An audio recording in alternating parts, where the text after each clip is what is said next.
Renewable Energy, where is Australia, Indonesia in global climate action? And for today's agenda, you can see that we have about 7 sections. One is the CAUSINDY introduction. We have guest speakers introduction, both Faldi and Con here as well. We have a trivia just to break the ice for everyone here. And then we get to the meat of the whole event. And then towards the end, we have Q&A sessions, as well as the facilitated networking session, where you can sort of like share your experience and etc. And then towards the end, it wouldn't be good without actually sharing what we have learned so far. We also have compiled some learning resources for everyone here if you want to deep dive into this whole space. Now, before we start, I would like to invite Freya as the CEO of CAUSINDY to provide a brief overview of what CAUSINDY is, our mission, what CICI is, and I'll give the floor to you, Freya. Thanks, Stu. Hi everyone, I'm Freya, I'm the CAUSINDY CEO. Just before I start this evening, I just want to acknowledge that we have people zooming in from both Indonesia and Australia. So I'd like to acknowledge the Indigenous and local people of both these lands. And I want to pay their respects to the elders past, present and emerging across both Indonesia and Australia. And I just also want to echo what Deo was saying. I know that almost everyone here is in some form of lockdown right now, or that you've got some sort of COVID restrictions on being placed on you. So just on behalf of CAUSINDY, I just want to wish everyone well and hope everyone's staying safe. And I hope that tonight's event will be a positive and insightful session that you can all come together, and hopefully you'll have an opportunity to maybe meet some more people or connect with someone despite all of us having to be at home at the moment. So just to give you a little bit of a background about what CAUSINDY is. So CAUSINDY initially was an annual conference, and the point of it was to gather Australians and Indonesians and have them come together to spearhead change and progress in a bilateral relationship.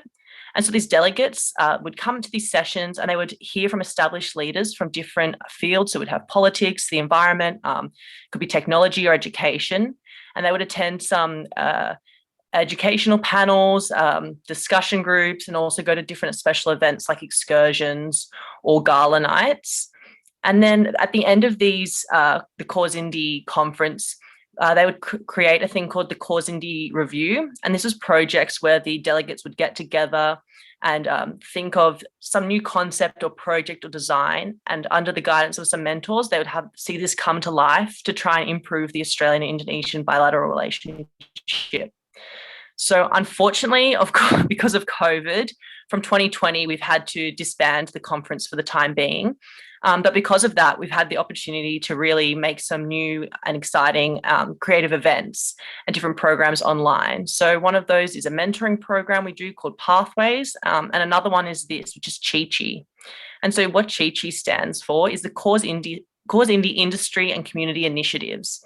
And the purpose of these sessions is to design some sort of workshop or online group or event that will bring together people from a certain industry and give them more knowledge, and as well give them an opportunity to network with their peers and mentors so that they can really make some sort of practical change and something positive within that field. And so tonight's event is our first CICI event for 2021. And as Deo said, it's climate change and the sustainability series. So tonight's one, it is the renewable energy perspectives. And so it'll be an interactive webinar, and we're going to be looking at the trends in the renewable sector, and also look at how climate change strategies and opportunities there are in Indonesia and Australia. So initially we'll have both Aldi and Con will be speaking, and we'll have Jack and Dale will introduce them further, and they'll be talking about renewable energy in Indonesia and Australia. And then we'll have some discussion time, Q&A, and then the networking session at the end. And so the goal of this evening is to really give you all an opportunity to hear about the renewable sector and learn something, but also share your opinions or ask questions, get some perspectives. And so I really encourage all of you during the breakout session to turn your cameras on and turn your mics on and really have the opportunity to share and meet some new people. Yeah, I think it's really a unique opportunity that we're all located across 2 different countries. And yeah, you really could get to meet some people here. So I encourage you guys to all be quite proactive in that session. After tonight, there's going to be 2 more two more sessions, part of the Climate Change and Sustainability series, and they'll be focusing on waste. So we're looking at the understanding of about your waste, the impacts of your consumption, and then we'll be looking at some practical ways of managing waste and minimizing it. So there'll be further information on those in the next coming months, but they're likely to be in about October this year and February next year. But yeah, that's basically all from me. I just want everyone to have a good night tonight, and I thank you all for joining us. And I would like to really thank the CICI team for putting it together for us, and Con and Aldi for giving us time to speak. Thanks. Thanks so much, Freya. Well said. And for that, then I would like to introduce everyone here to our very first speaker from Indonesia, Lufaldy Ernanda, best known as Aldi. He has more than 18 years of experience within sustainability and climate change, leading sustainability operations and consulting companies such as Nike, Nestle, KPMG, and ERM Indonesia, just to name a few. If you would like to say hi, Aldi. I was in mute, sorry. Hello, everyone. Thank you, Aldi. And Jack. No worries. Thank you, Deo. Thank you, Aldi. So it gives me a great pleasure to introduce our Australian speaker, Con Hristodoulidis. Now, you might recall in the film Anchorman, Ron Burgundy says, I'm kind of a big deal when it comes to news. Well, I'm going to say on Con's behalf that he's a big deal when it comes to energy regulation in Australia. So Con has worked with a number of different retailers, True Energy, which then became Energy Australia, and Con was head of sustainability there from 2012 until 2015. He's been head of policy and regulation at AGL since 2015. And to give you an idea, the market share of AGL in Australia in terms of energy is about 32%, and then Energy Australia is about 18%. So Con's been across, you could argue, regulation and 54%.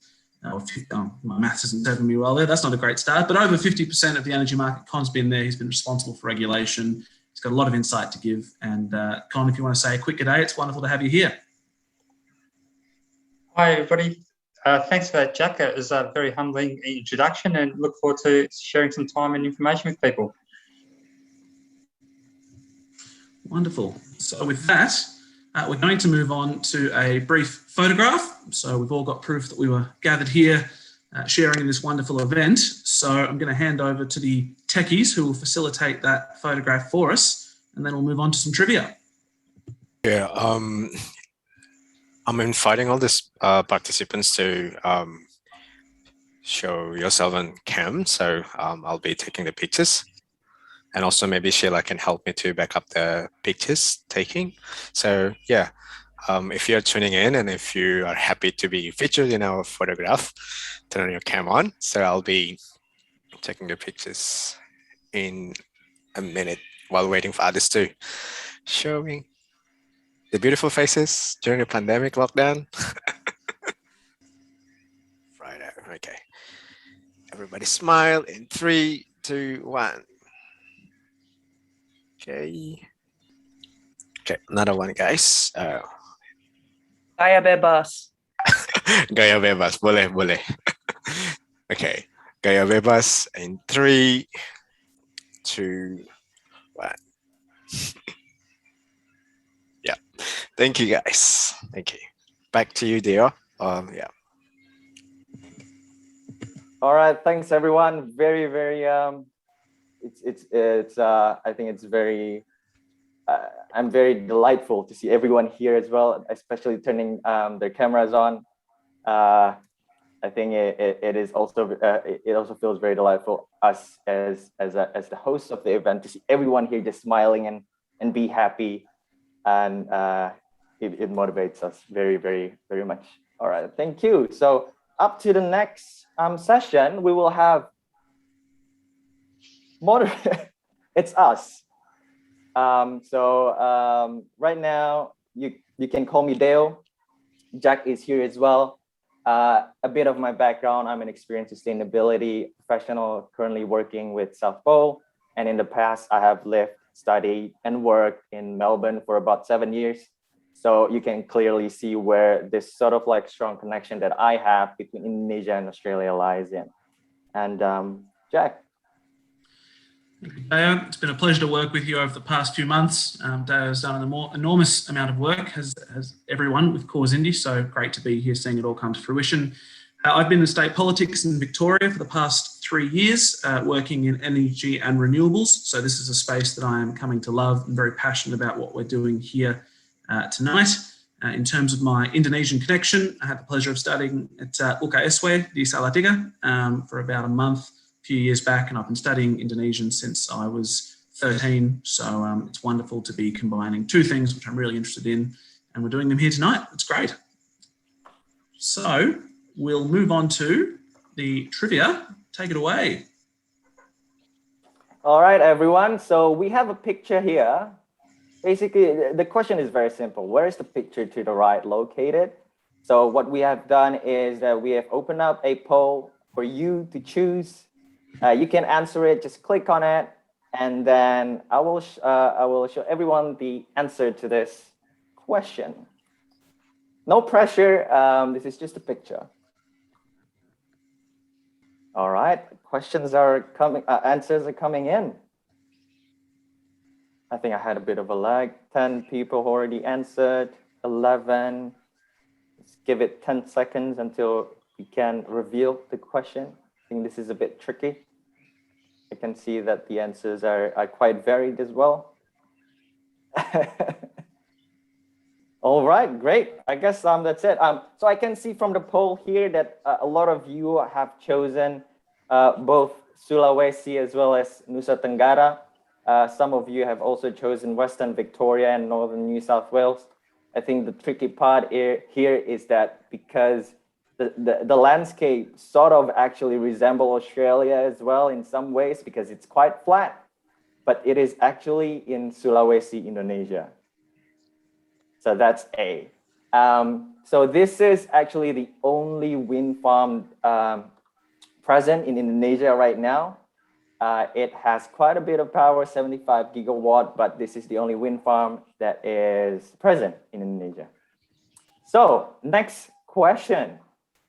How much can renewable energy cut down energy-related emissions? Now, this is sort of like a guesswork if you're not really that familiar with renewable energy, but give it your best try. All right. Thanks everyone for answering. So a lot of you have chosen B, 50%. That is quite close. Actually, based on IRENA 2019 report, 75% of every energy-related emissions can be cut down by using renewable energy. So that is a really, really big, that is just a significant statistics to see. And that is also why it is very important for us to discuss how amazing renewable energy is, especially to top of our climate actions in the current climate. So without further ado, I will start with one of the things that I want to talk about, which is climate change and renewable energy, a global issue. So as you are all aware, right now we are in the middle of climate emergency, and that affects all facets of our life. Because of this, in 2016, the Paris Agreement was signed by about 196 countries. And this has been the treaty that serves as the basis of many climate agreements, climate initiatives, climate actions. Now, in achieving this goal, many countries need to transition to a low carbon economy through emission reductions initiatives. And renewable energy development is one of the main part of this emission reduction initiatives.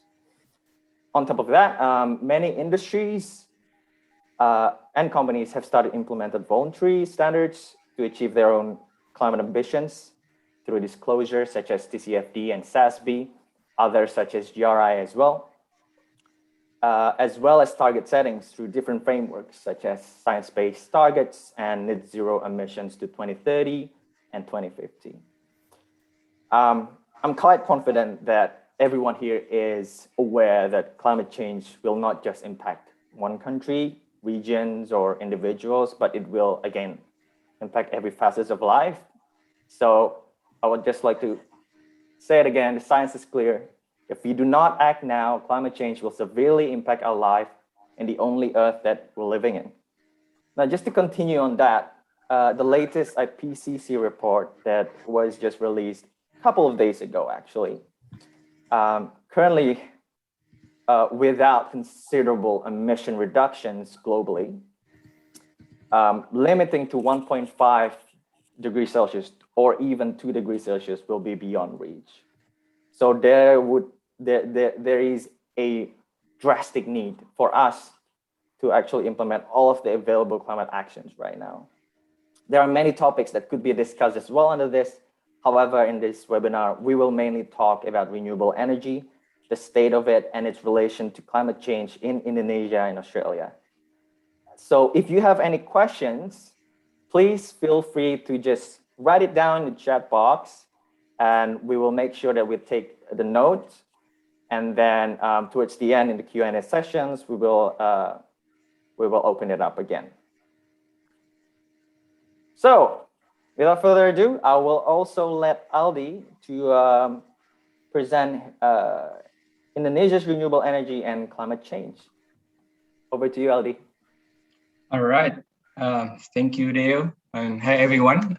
Before I start, I think I just wanted to say thank you so much to Deo and the team, of course. I mean, this is just like a very good opportunity to share. And then what I did was just send them like thoughts, like bullet points, and the team created this fancy and a very good visual PPT. So thank you so much for the team.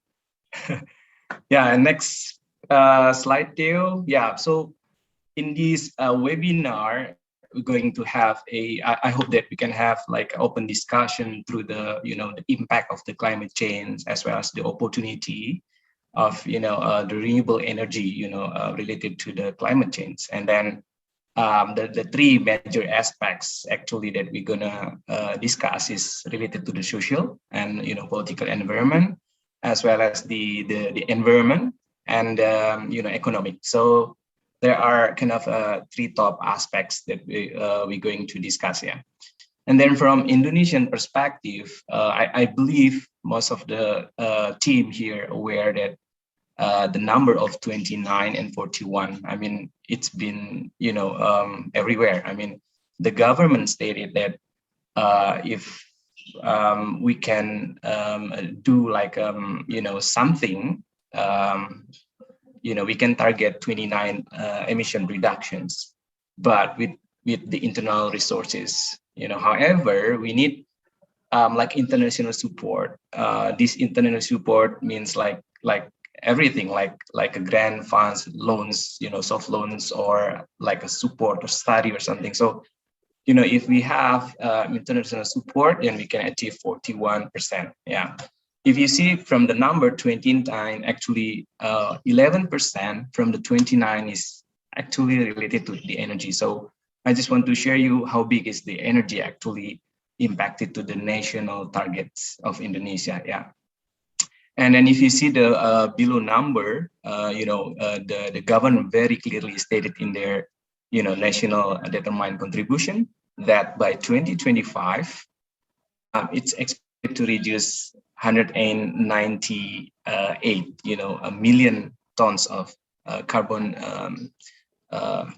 CO2 equivalent. Yeah, this 198 is actually equal to the total 23% of the renewable energy. So if they successfully convert all the energy resource 23%, so the target of 98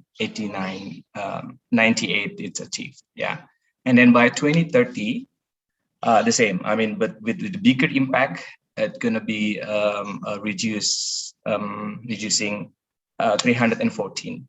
Yeah. and it's equal with 31% of the renewable energy. So that's from the political environment impact. So the Indonesian goals, the NDC is pretty much very impactful across the all the countries. Yeah, and then if you see the right side of the picture, you can see why the government focusing on micro hydro, because there is a specific social impact to the renewable energy. You can see from the words that government will be focusing on micro hydro in remote area. Why? I mean, of course, hydropower is always available in remote area, and some other near the villagers, right? And then, for example, there's a 6 megawatt hydropower located in Kerinci, and then a 1.6 megawatt, located in Tanah Daru. So the projects located in the remote area also has a very much good impact to the social. I mean, they can provide, a new job creation, and then a new business model to the, more than, 29,000 families in the area. So that's a very small hydropower. Can you imagine a bigger hydropower located in the remote area? So that's how it relates to the social and political environment. Yeah. And then next slide, Deo.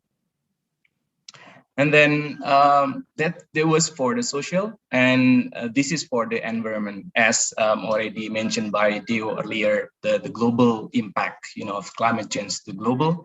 But these three pictures showing the climate change impact to the directly related to Indonesia. Yeah.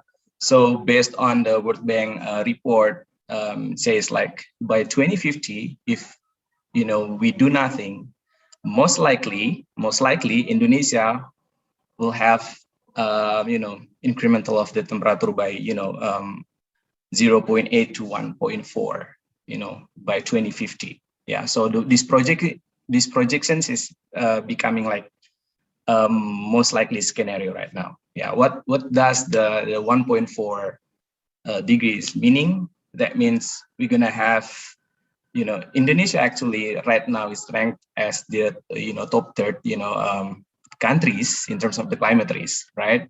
So the 1.4 degrees incremental, that means we're gonna have more exposure to the climate risk. Yeah, we're gonna see more people actually located in like extreme river flood. Yeah, so based on the report, it's saying like 1.4 million will be flood, impacted by flood. So that's the impact of the one of the 0.4 temperature incremental. Yeah. Can you imagine 1.4 by 2035 to 2044? Yeah. And then, aside of the flood, there's also sea level rise. If you see the potential people impacted by this, sea level rise, which in over 4.2 million, by 2070, and then by 2070. Yeah. So from these three pictures, you guys can see the big impact of climate change to the environment directly. Yeah. And then next slide, Leo. And then the social, we have discussed the social, and then I already shared the environment. And then on top of the social environment, there is actually the economic impact and business opportunity of this climate change and relate to the renewable energy. From the left side of the graph, you can see, from the PLN data by in 2019, the utilization rate of the Indonesian renewable energy is super low. Yeah, especially if you see the solar PV, which is that's the biggest opportunity that we have, more than 200,000 megawatts available, but we utilize only 0.004. So it's very low. In fact, that if you see the right graph, by projection, if the government successfully implemented all the strategy, still by 2028, the utilization of solar will be only 0.47%. So it's opportunity is very big, and then based on the EY study like a couple of years ago, they're saying like, the total investment potential can be like $12 billion. Yeah, so it's huge. And then this $12 billion is coming from the existing 97 energy projects under development under the pipeline. Yeah, and then from this potential 97 projects is actually can provide more than 34,000 job opportunities. So it has a very good impact to the economy as well. Yeah. Next slide, Theo. Yeah, so social, environment, economy, we have already discussed. And then this is the kind of the SWOT analysis that we have done from all the bullet points that I have shared. We conclude that we have strengths, related to the renewable energy in Indonesia, which is resources. We have huge. I mean, we have so many opportunities and resources. Yeah, and then Indonesia is one of the fastest growing emerging economies. So business consumption is still there. And then regarding the support from the central government, they are very focused right now, and they just I think 2014 they stipulated a policy, number 27 regarding the energy policy.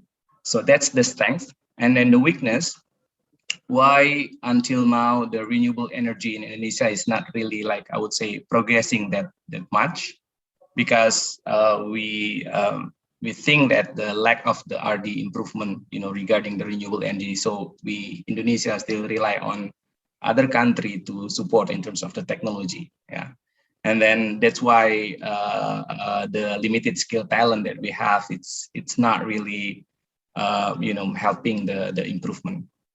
Yeah, and then the other weaknesses is the lower energy per capita compared to developing countries, compared to the other countries, because the good thing is actually we consume less energy, compared to the other country. But however, population is getting bigger and bigger, so we have to also be able to predict a type of energy consumption that we need. Yeah, and then the weaknesses is maybe you guys also all aware that centralized power market, which is the PLN. So Indonesia, we cannot sell or buy any electricity from private. So it's all controlled by the government. Tariff is controlled. All the agreement, related to electricity, it's under PLN. Yeah, and then the threats, of course, we are all aware that I also have shared the climate change. Floods and extreme heats gonna be happening if we do nothing. And then threats right now that we have, then we will be maybe facing in the future COVID-19. Yeah, but the opportunities, I think I put like more bullet points than others, just to give you kind of, oh, there's a lot of opportunities that we can do. Yeah, and then number one is incentives, from the government, because to be able to do the renewable energy business in Indonesia, because the tariff is controlled by the government. So we expect the incentives also can be provided by the government, to keep the business as usual. Yeah, and the access to renewable energy. Why opportunities? Because government is also very focusing on infrastructure to access the remote area. So then the renewable energy located in remote area are going to be easier compared to before. Yeah, and then partnership with the private companies. Nowadays, most of us aware that the central government are more welcoming all the new investor. I mean, they stipulated a new regulation so that investor can easily do the business here in Indonesia.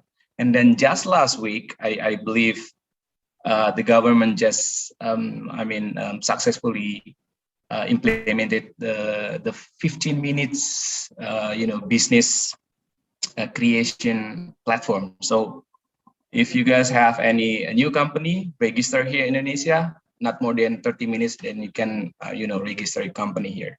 Yeah. And then the next one is about the green investment. I mean, not only Indonesia, I think all countries now looking for the green investment. I mean, they want to invest their money into the green, it's the green investment. The investment should be good for the social environment and the economy. Yeah. And then the last one is opportunity that we have the policy, because there is a policy related to the climate change and renewable energy, but as well as also policy related to the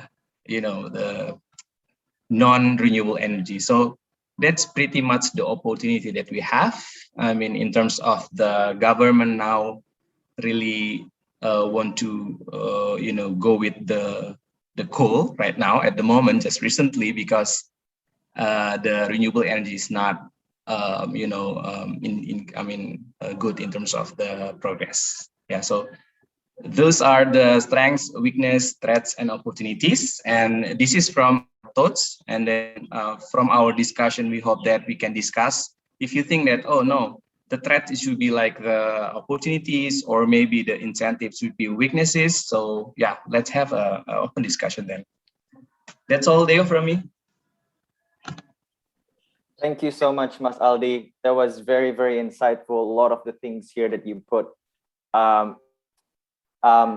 these refreshments of new knowledge and new insights. So thank you for that, Mas Aldi. And with that, I would like to move the floor to Con to present his part on Australia. All right, over to you, Con. Thanks, Deo, and again, welcome everybody, and thank you for making some time in your evening and early evening and late evening in Australia or Indonesia, depending where you're located. I'll take you through the presentation, but I just wanted to make it clear to start that the views and the comments and the information provided here today are provided by myself as Con, the private person, and my interest in climate change. While I work at AGL and have worked in the energy sector for many years, please don't take the comments I make or any subjective comments I make, those of my employer, my current employer. So with that comment, I'd like to move on to the first slide, if that's possible, please. So I'll start with the socio-political environment, and it's quite interesting, a bit of a compare and contrast of in Indonesia, where you are starting to set some targets in terms of trying to reduce your emissions. In Australia, we've been trying to set targets now for about 14, 15 years, I think, and we have failed to do that at the federal level.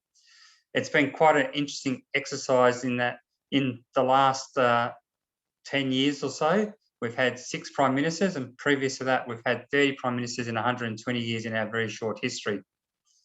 The reason I make this comment about the 6 prime ministers is because all the 5 prime ministers before the current prime minister, to a large extent, lost their jobs either through an election or through their own political party because of their attempt to introduce some sort of climate change target across the national economy in Australia. And the right-hand side, you could pretty much map those 5 attempts at policy across the 5 at least 4 previous 5 prime ministers who had lost their job. So, we had a carbon pollution reduction program where Kevin Rudd, who was then the prime minister, lost his job. We had a Clean Energy Act. We've had emissions reduction. We had a national energy guarantee. And what we currently have is an energy technology roadmap. And it's very interesting in that the roadmap doesn't set targets, and it doesn't set any ambitions from the perspective of trying to reduce emissions in Australia at the federal level. What it does is acknowledge the Paris Agreement that we all talked about before, and say in Australia's attempt to get to that 2050 goal, we will have this technology roadmap, and the government will support different types of renewable technologies, and in some cases, not so renewable technologies towards our 2050 ambitions, and we'll report against them, even though we haven't signed up to the Paris agreements. There's an internal fight within the current federal government about whether they will or won't sign up to that, and I'll come to that point a little bit later, but we don't have any targets. Australia's a federation system, which means we have a national government and then we have state governments.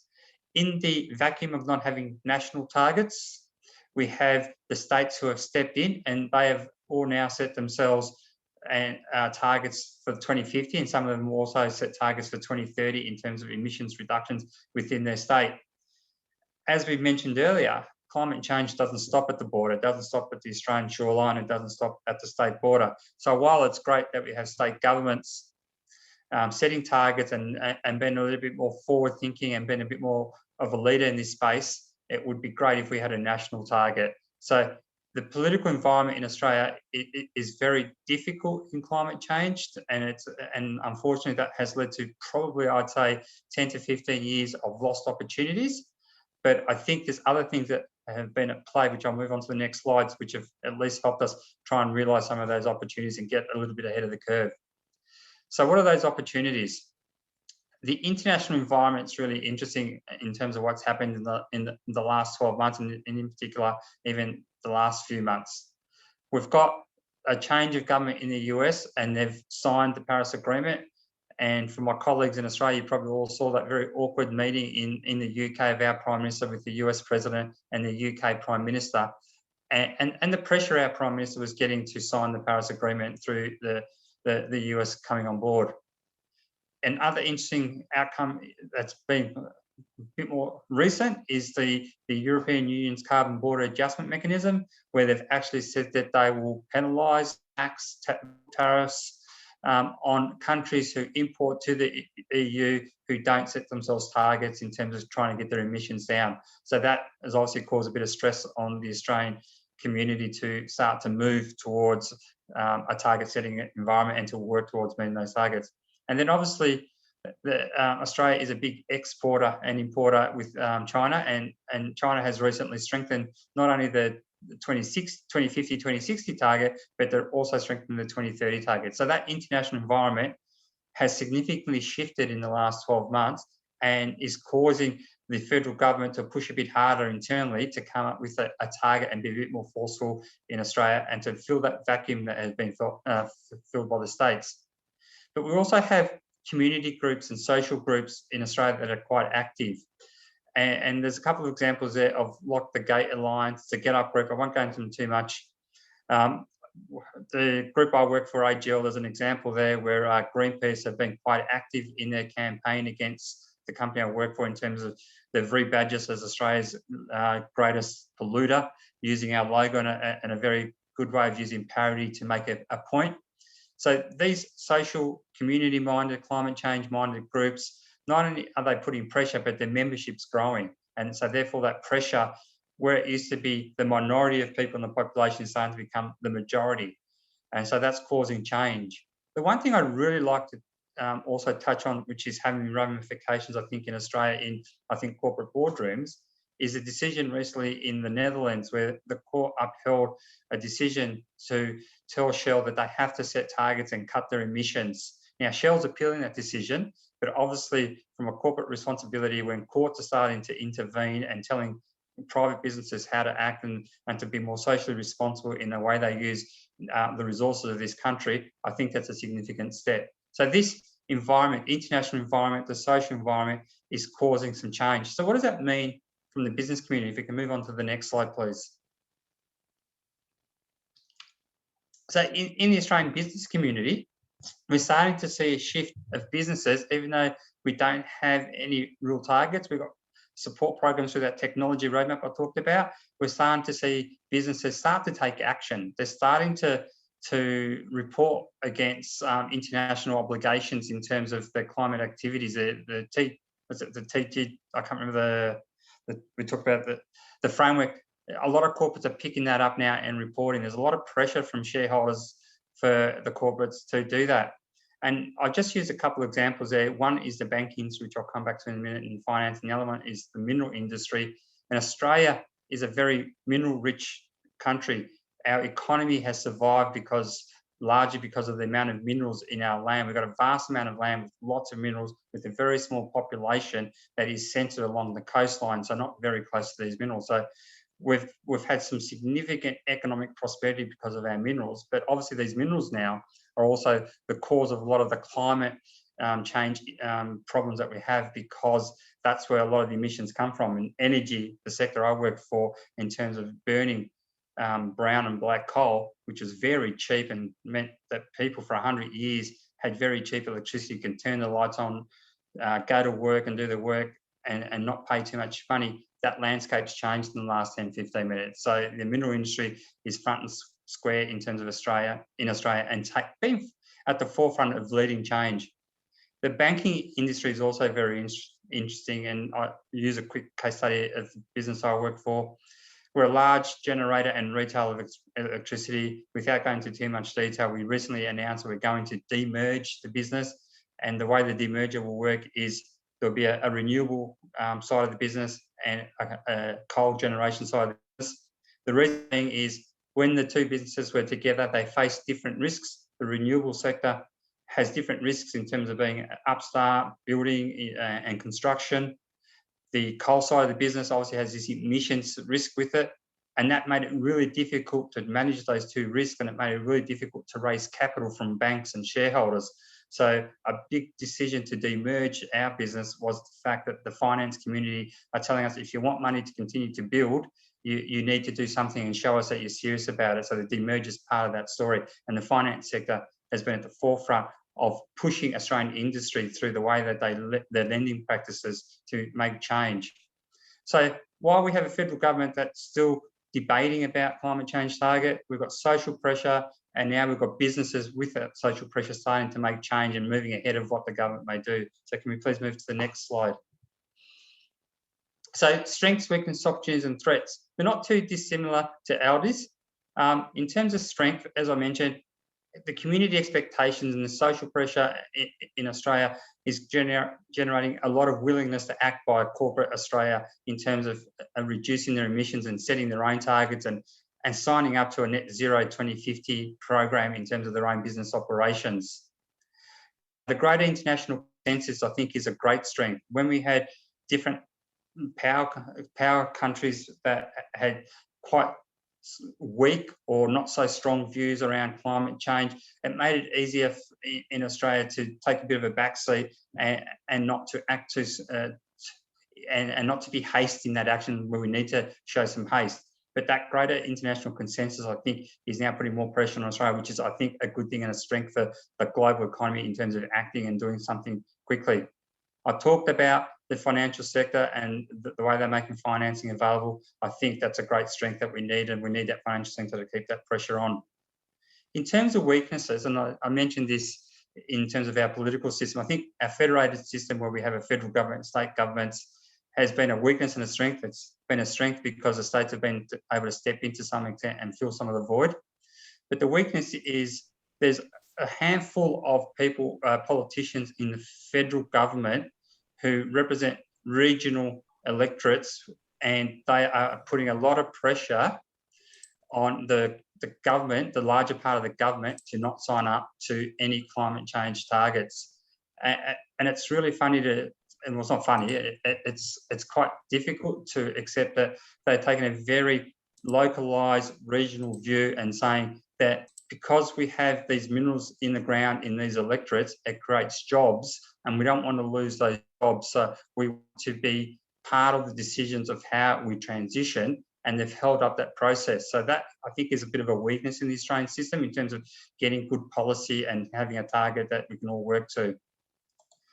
In terms of opportunities, I think there's great growth opportunities. You know, in preparation for today, I read that, you know, Australia currently has 26,000 people employed in the manufacturing industry, in the renewable energy sector.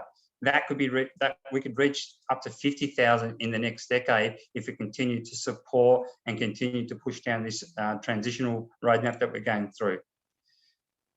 Australia has always been a very strong manufacturing base, and renewable generation, whether it's large scale solar, wind, or, you know, what I call decentralized energy, which is solar in people's homes, batteries in people's homes, even electric vehicles, there's a real opportunity for Australia to harness our skill set that we already have in the manufacturing base and transition into manufacturing those renewable resources and renewable assets that we need as part of the transition.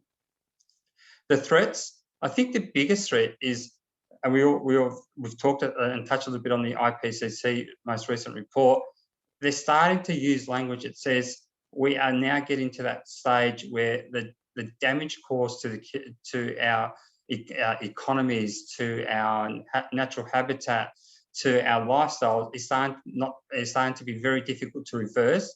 And if we still can reverse it, it's going to be very expensive. The IPCC report mentioned in Australia, in terms of the Australian-New Zealand fact sheet that they put out, the Australian average temperature has risen by 1.4 degrees in the last 10 years. The outcome of that, and you may see it in the news services, is we have longer bushfire seasons, but we have more intense bushfires as well, which causes significant disruption to the community here in Australia. And the cost of that is just, it's social, it's personal, it's economic, it's just the great cost to the Australian economy. So that's a real threat. If we don't act now and set ourselves targets and get on with the job of transitioning and moving towards where the international environment climate's moving, these things are going to be very, very soon non-reversible. Sharing the benefits. One thing that we don't often talk about, especially in the Australian economy, is we talk about transition, but we need to be able to bring everybody with us along that transition. The biggest reason why climate change has been such a political hot potato in Australia is because the cost of transition is not equitable for everybody. It is high cost. People will lose their jobs, others will get job opportunities. So we need to look at who are the winners, who are the losers, and put in place good plans to be able to adapt and give everybody the opportunity to share in the benefits of this transition. We can't leave people behind. And finally, I know Aldi mentioned the pandemic. What I'm worried about the pandemic is we take our eyes off the ball because we put so much focus in, and it is a major health issue that we need to deal with, but we take our eyes off the ball. The pandemic actually provides an opportunity to use it to kickstart the economies, whether it's Indonesia, whether it's Australia, whether it's Europe, to say, let's get people back working and let's create jobs and use the renewable growth that we need to do to reverse these harms to the economy by creating jobs and governments putting money and support into R&D and manufacturing. So rather than focusing just on the pandemic and kicking this virus out of all of our lives, let's also then use this pandemic to kickstart the economies by using the renewable sector as the sector that will create jobs and opportunities for people. And with that, I'll leave it at that and open it up to any questions. Thank you. Thank you for that, Con. Thank you, Aldi. Some really interesting things to come out of that. I think we can all agree. And I might also throw into the debate that the CICI, the Indonesia-Australia Comprehensive Economic Partnership Agreement, is one avenue through which some of these opportunities that have been explored by both of our speakers can be pursued. We've mentioned that Indonesia now has a 15 or 30-minute one-stop shop business registration platform. Con's mentioned that we have a lot of technical expertise in Australia. Obviously, there's plenty of expertise in Indonesia, so maybe now's a chance to think about how some of those agreements, which we normally think about in terms of agriculture and some of the more traditional economies, can actually be used to facilitate the transition in both countries. So that's really exciting. We're going to move to a Q&A, and so we're going to be asking your questions, the panelists, and our team are in the midst of determining how we'll do that just now. Obviously, we won't be able to ask all questions, but we're going to pick questions which are representative of the themes that you mentioned and that you want to hear about. But I'm going to pose some questions now to both of our panelists. We might start off with Aldi, and then we'll move to Con. But the first question is, how important is renewable energy, in your expert opinion, in driving a low carbon economy in Indonesia? And we'll get Con to speak on Australia, but Aldi, what are your thoughts on that question as it relates to Indonesia? Thanks, Jack.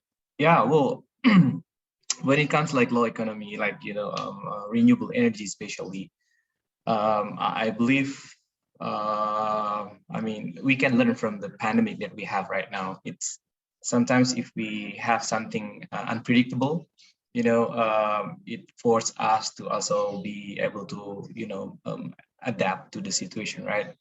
But the good thing is of this climate change, we can predict. So, it's totally different with pandemic. I mean, this climate change, we can predict what's going to be, happening like in the future if we do nothing. So if it's like a must, then, regardless all the whatever happened, if small islands getting, lower and lower, in terms of the, compared to the sea level, then that's too late. As Con already said, before, it's not, reversible. Like, when it comes like we have to do, then, just matter of time. And then again, I mean, the good thing is right now we have a very good, prediction on the climate change. Then we have to do something. Yeah, that's hopefully that can answer. Oh, that's great, Aldi. Thank you. That's very, very informative. And Con, do you have a perspective as that question relates to Australia?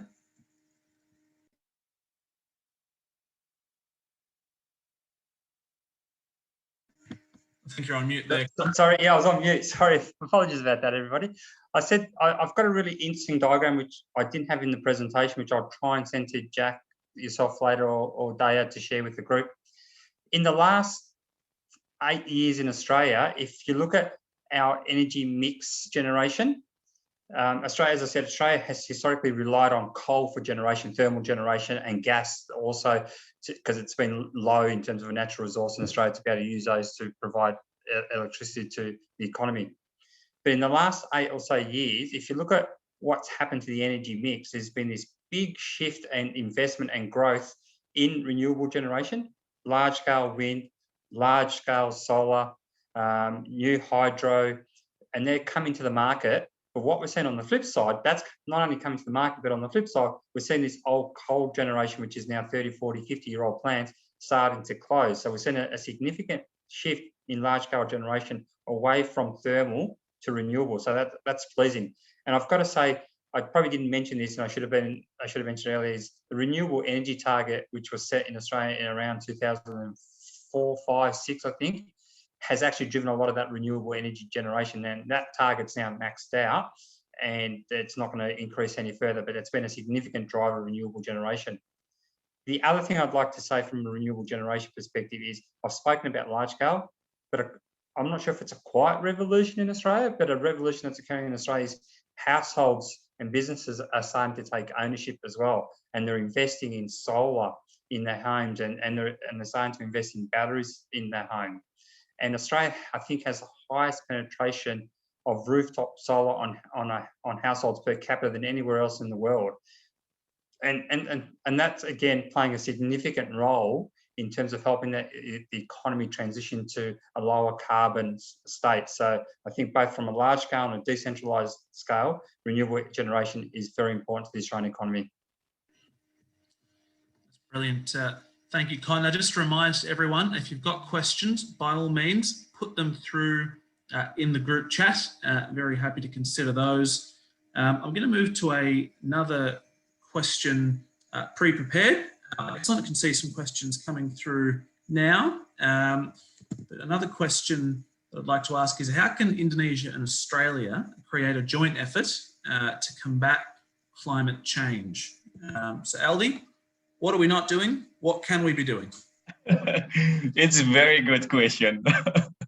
Well, thanks for asking. By the way, it's very interesting. If you guys noticed, then in the in the opportunities between Indonesia and Australia, we're a bit struggling in terms of the investor, but then from Con's perspective, you guys have the finance. I mean, finance is available. So I think it will be a perfect match, But however, I mean, number one, I'm not talking about politics, but again, I mean, the politics is also a very important role, you know, in terms of the country-to-country agreement, right? But then opportunity is very huge. I mean, you guys have like, you know, a fund investor. Well, we need that.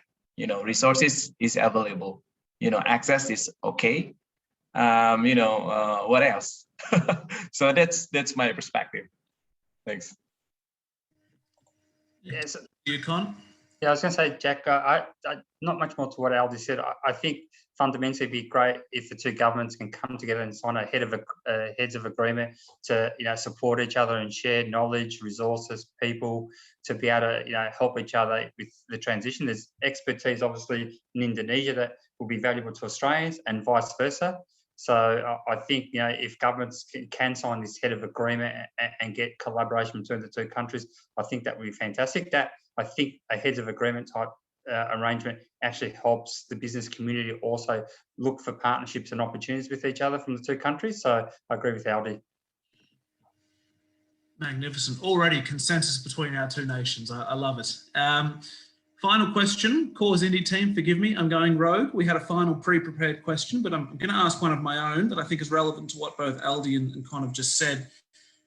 A lot of people in Australia, I imagine in Indonesia, they say, oh, well, we transition, we're going to put our economies at a disadvantage. Well, look over there, look at China. China's not reducing their emissions, and look at India. India's not reducing their emissions, so why should we reduce ours and put ourselves at the disadvantage? It's two experts. What do you say to people like that, Aldi? Yeah, I think it's related to my comment before. I mean, we can learn from pandemic though. I mean, you know, this is a pandemic is something unpredictable. I mean, for me, right? But then this climate change is so predictable. I mean, the data, the actual, I mean, floods, you know, like extreme heats, you know, forest, you know, issues, and then all of those, they are real. I mean, they're like very real, and then millions of people impacted already, right? And it's even, I would say it's even a much more bigger than pandemic, you know. So when it comes like the politics behind the country saying like, oh, yeah, better to prioritize this first, you know, prioritize that one, you know, then when it comes like the real climate risk happening in like a country or, you know, province or island, then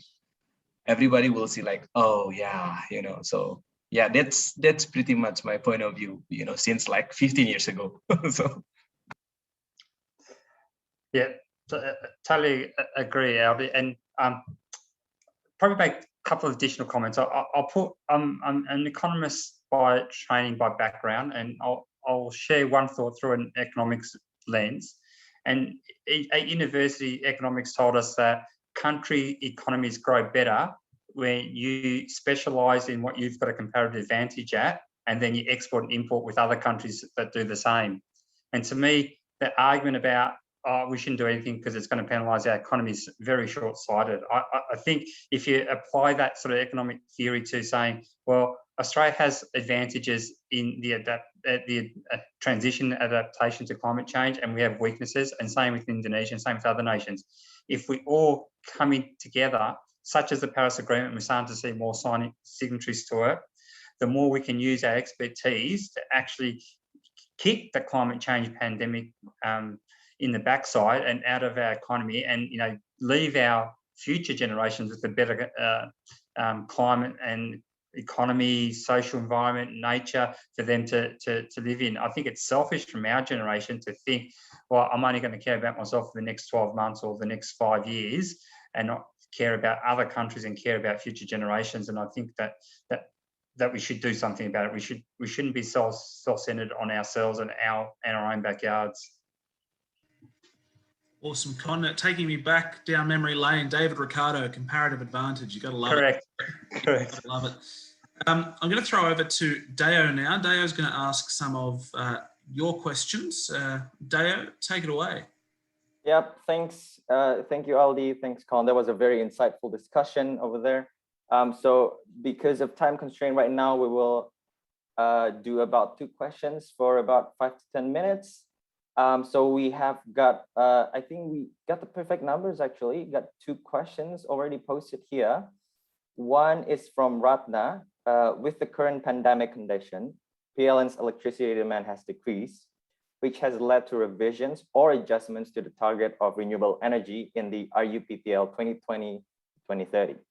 With this adjustment and the regulation risk that occurs due to frequent update in regulations regarding renewable energy, it greatly affects the development of renewable energy from the investor's perspective. What do you think then investors need to highlight or consider so that investments in renewable energy sector remain attractive with the risks that they face? All right. Yeah, it's related to PLN. It's very interesting discussion though. Well, yeah, I mean, it's also the same actually related to my comment before. In pandemic, it's something that we have to face right now. But then from my personal perspective, I can see very clear the climate change is even a bigger issues right now. I mean, right now, yeah, everyone, all the business, all the investors are taking a break, like, a deep breath, like, okay, there's a pandemic that we have to face all together. Yes, agree. But then again, I mean, we cannot just forget the climate change, right? And then if it's like impact related to the PLN strategy, which is the only state-owned company here rolling out electricity, I would say, yeah, I mean, take your time in terms of the, adapting the strategy into pandemic, but then you'll never, forget about the climate change. Otherwise, if it's like too late, then like millions of people impacted. So yeah, I hopefully the government will realize about this. I mean, take the government time, like take your time, but then don't forget climate change. I think, yeah, that's my comment. And now I think it's, and I just add one additional comment and do a bit of a case study. So Australia is similar, but the pandemic has led to people working from home. So their consumption levels have gone up, but businesses have shut down, and businesses are on average a bigger consumers. So overall energy consumption's come down. But climate change is not about energy only. So if I think of Australia, the second biggest polluter is the transport sector. And we could have had another discussion, and it could be for another day. The transport sector itself, in terms of the manufacturing of vehicles, is shifting drastically to electric vehicles. So the opportunities for people in the energy sector, if they look beyond the next 3 to 5 years and look at Northern Europe in terms of the uptake of EVs, and even in China, the uptake of electric buses in terms of that, they're going to be needed to be powered. And if we're going to power them and make sure that we keep the economies clean and we do something for the environment, that needs to be done with renewable energy. So while there's been this tick down in consumptions and that potentially affects investment in the short term, the future actually looks bright for the energy sector, because other sectors are going to transition and they're going to rely on energy to fuel their services, their products with more cleaner energy to continue for them to operate. So I know that as an interesting case study to think about. Thank you, Con. Thank you, Aldi, as well. We have one more question here, if we can. One final question. I think I lost the question just now, because if you could take over that, Jack. Yep, no worries, Dale. I'll just pull it up here. So we've got, so what kind of incentives, this one is from Putri Handayani. Pak Aldi, what kind of incentives can the solar project owners already received? In other countries, there are tax allowances, lower import duties, and tax holidays. Are these also available in Indonesia? Yeah, same. Yeah, the same exactly. We also have the tax allowance and lower import duty fees for the renewable energy parts. Yeah, I think if that's the question, it's also available here. That's excellent. Just to give that an Australian dimension, Con, do you want to give us a very brief rundown on the issue that we've got at the moment with solar export tariffs? And we've got too much power from solar at the moment. Yeah, so all the state governments provided significant subsidy support for people to put solar on their home. And what that's led to is our distribution system now in the middle of the day, because people are producing their own solar and then exporting it back to the grid, meaning that the large-scale thermal generators don't have enough demand to meet and have to close down. So we've just had, literally today, one of our rule makers put out a proposal to say that we need to start to put a price on all the exports that comes from the solar to help better manage the system. Who would have thought? Embarrassment of riches. Yeah. Too much sun. Too much sun, exactly. I think we're going to now move to our group networking. So we're going to have some breakout rooms. We're going to have 3 rotations, of 7 minutes duration. So stand by and get ready to mingle. And don't forget to turn on your camera as well. All right. Wow, I forgot what speed dating was like, but there you go. I think we're going to have another round now. Hold on one moment. Yep, so we'll have another round, and then after that we will wrap up everything. Hopefully in 10 minutes we can already end the webinar for tonight as well, to get everyone here a good night's sleep as well as your good dinner. Right, I think everyone is here. We have about 2 or 3 minutes before we wrap up everything. I'm sure every one of you thought that there should have been more time, but we don't want to take more of your nights. But just to wrap everything up, I'm not really sure if I've already shared my screen. All right, so this is just a quick 1 minute 30 seconds video to just wrap up everything. If you want to learn more, if you want to just deep dive into climate change and sustainability, there are a lot of free online resources. For instance, I'm going to show you this one video here.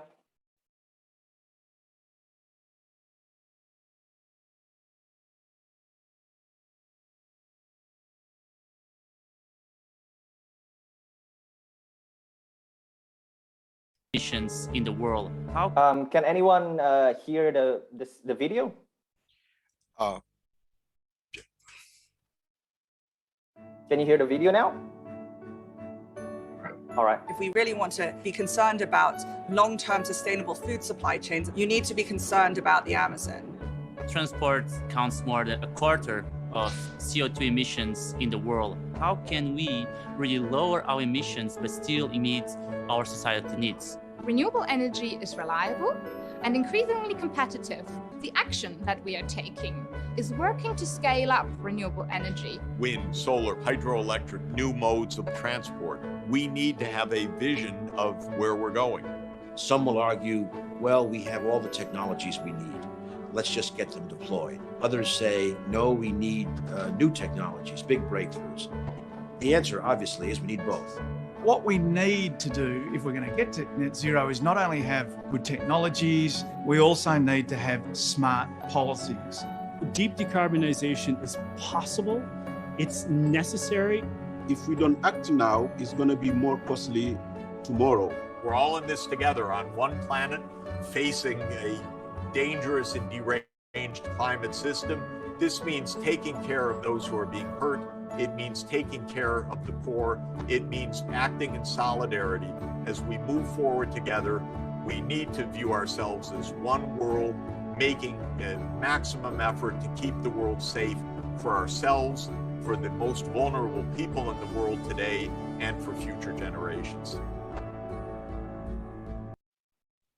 So that's the one final video that I want to show everyone here. Even though we've talked about it we're in a very stark scenario and everything, but we can always try to learn now and we can act now as well. We already discussed all of the things about renewable energy. We have a lot of other topics to talk about as well. And it's just up to you, everyone here as well, to actually be engaged in this sort of topic and be the savior of our Earth. And with that, I would like to move a vote to end today's webinar. Jack? I will second that motion, Deo. And it has been a very rewarding night tonight for me personally. And I thank every one of you to be here as well for attending this seminar, our very first climate change and sustainability series. Thank you so much for Aldi and Con as well for providing all of this knowledge and just giving us insights, information, and things that we can actually do as well for Australia and Indonesia too. And with that, thank you so much. Thanks, everyone. Keep in mind, within the next 2 weeks, we will send you an email containing a survey, a testimony request, as well as a statement of attendance to this webinar.